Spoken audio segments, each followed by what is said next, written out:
Where the North has its honor and the South its chivalry, the Iron Islands has its strength. We call ourselves the Ironborn, and we are warriors feared throughout the Seven Kingdoms. Or so we used to be. Unlike their mainland cousins, the first men of the Iron Islands never bowed to the old gods.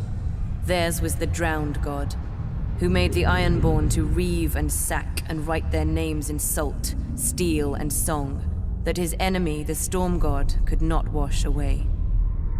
We raised our kings from our own ranks, and used beaten foes as thralls to work our mines and farm our land.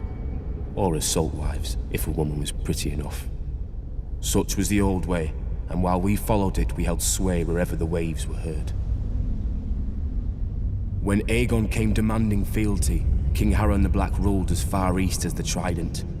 Other kings like the Starks could kneel, but Harren was Ironborn, and the Ironborn must be beaten.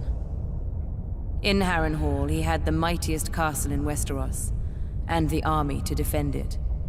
But Aegon did not intend a siege. He mounted his dragon and roasted Harren and all his sons in their tower, and the Old Way with them.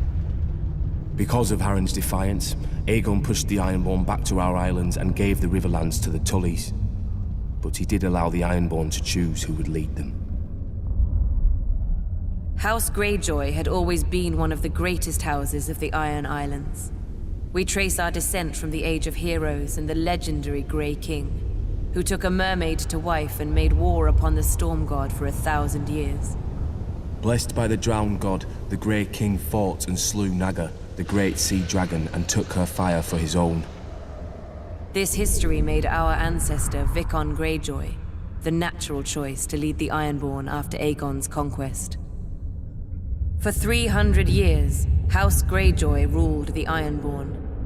We styled ourselves Lord of the Iron Islands, King of Salt and Rock, Son of the Sea Wind, Lord Reaper of Pike. In truth, we were thralls. Our people still chanted, "What is dead may never die." But the Old Way had died.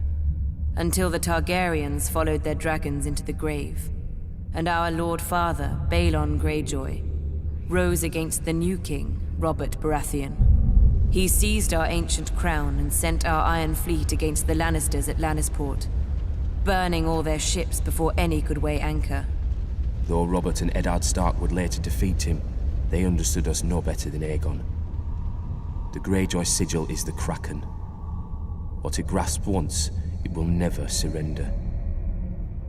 What is dead may never die, but rises again, harder and stronger.